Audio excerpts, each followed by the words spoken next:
Bienvenidos a la economía. Estados Unidos celebra elecciones de medio mandato que decidirán el resto de la legislatura de Joe Biden. Han sido 2 años difíciles para el mandato del presidente, marcados por las consecuencias de la pandemia y la guerra en Ucrania y su efecto devastador en los precios de la energía. En enero de 2021, cuando Biden asumió el cargo, la inflación era un 1,4% superior a la del año anterior. La última cifra de septiembre de 2022 muestra que los precios al consumidor crecieron un 8,2%. El incremento de precios ha sido generalizado, desde la gasolina, los autos y los alimentos hasta la vivienda. Como decimos, la gran preocupación de los votantes en estas elecciones ha sido esa inflación desbocada. Lo analizamos con Ana Nieto desde Nueva York. Ana, muy buenas tardes. Danos más detalles. ¿Qué papel ha desempeñado la economía en esta campaña electoral? Pues es un papel clave, porque aunque hay cuestiones sociales bastante acuciantes como el revés al derecho al aborto o incluso la integridad de la propia democracia, la economía y en particular la inflación es el gran tema. Y es algo en el que han insistido mucho el Partido Republicano, por más que no hayan podido aportar ninguna solución a este problema. La inflación es la más alta en 40 años, lleva varios meses por encima del 8% y los republicanos culpan de la situación al último paquete de ayudas del COVID que aprobó el gobierno de Joe Biden. Los demócratas recuerdan que este es un problema global que está causado sobre todo por las dislocaciones económicas de la COVID y la guerra en Ucrania por parte de Rusia, pero ahí estamos en una dialéctica que no se avanza. Los demócratas presentan como logro el bajo desempleo, pero los republicanos vuelven a remachar no solamente la inflación, sino también las subidas de las tasas de la Fed, el parón en el mercado de la vivienda, la baja confianza por la posible recesión e incluso la caída de los mercados financieros que afecta a los ahorros de los planes de pensiones. Qué mal panorama, desde luego. Ana, según las encuestas, los republicanos podrían tomar una o las 2 cámaras de representantes y el Senado. ¿Cómo podría afectar esto a los planes económicos del presidente Biden?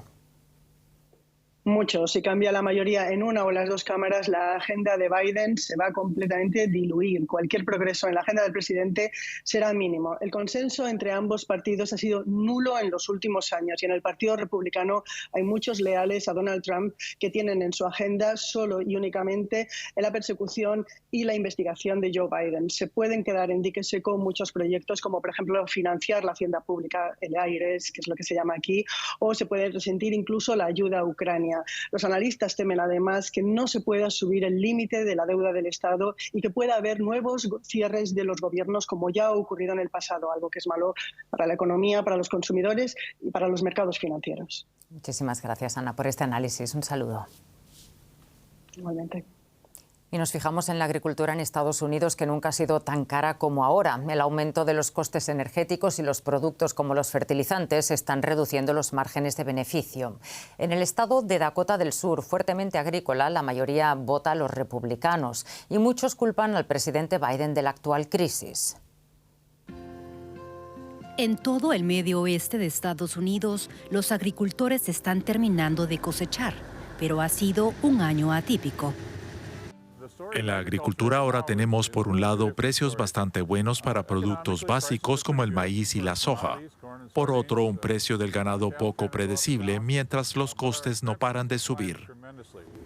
Los agricultores estadounidenses se benefician del aumento de los precios de las materias primas, de la atención de los responsables al frente del gobierno y de miles de millones de dólares en fondos federales. Pero el sector enfrenta aumentos de los costos de energía e insumos. Algunos se lo achacan a las decisiones políticas.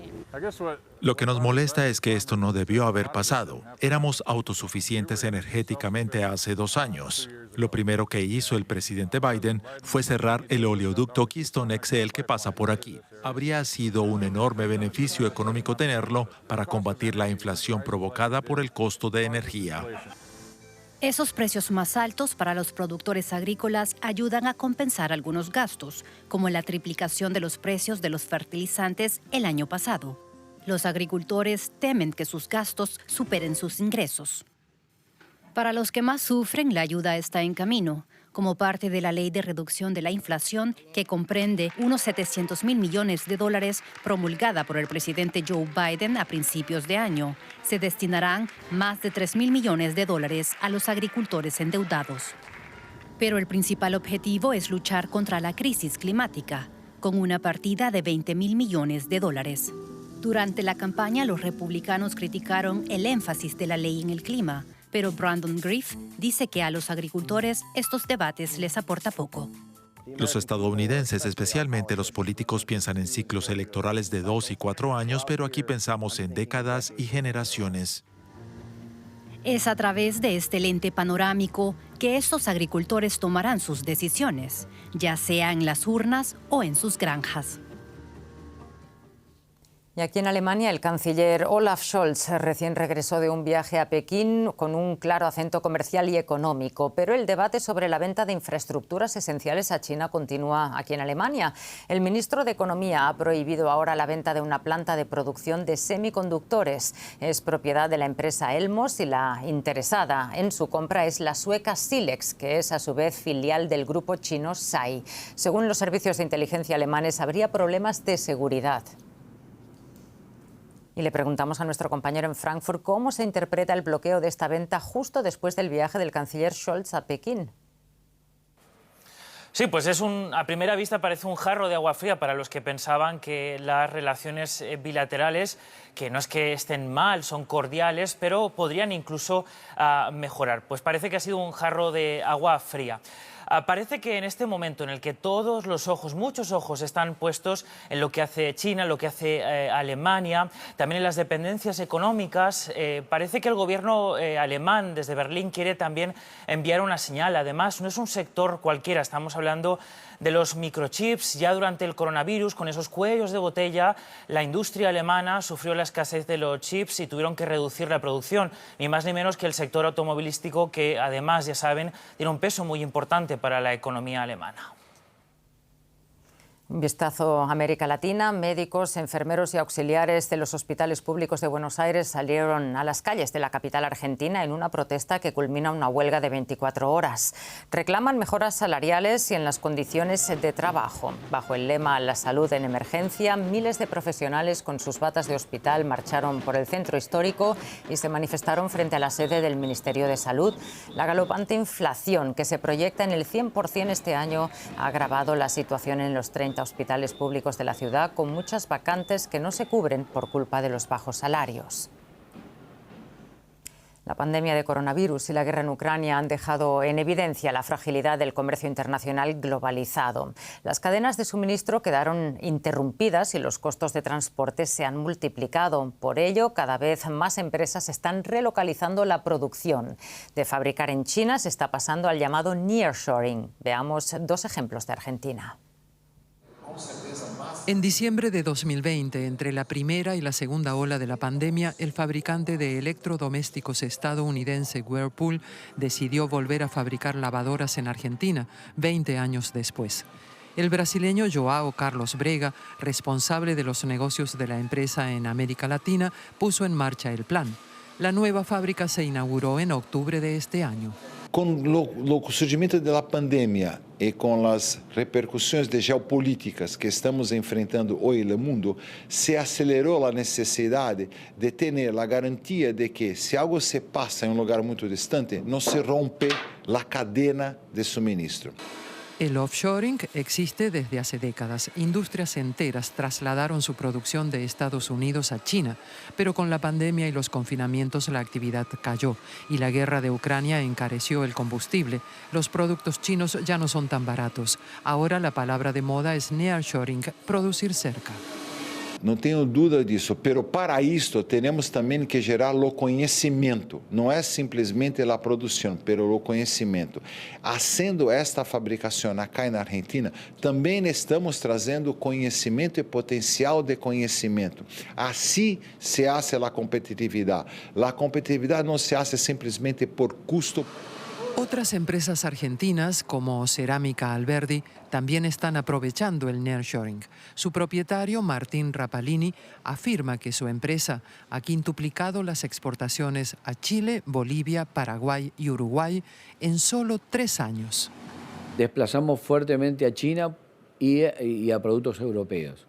Unos que apuntaban a los productos de menor valor y Europa apuntando a los productos de mayor valor. tanto la guerra como la pandemia impactaron fuertemente en el aumento de los costos logísticos, también la inflación. El economista Mora Alfonsín lo analiza.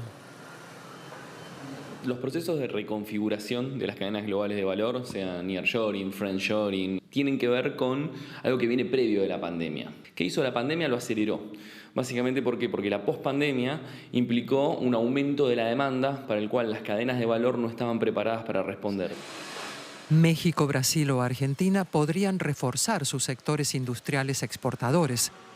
Whirlpool cree en la sede argentina, pero también espera que los costes de transporte bajen. Ainda não está no nível pré-pandemia, pero também não está mais em los picos que estava em la pandemia.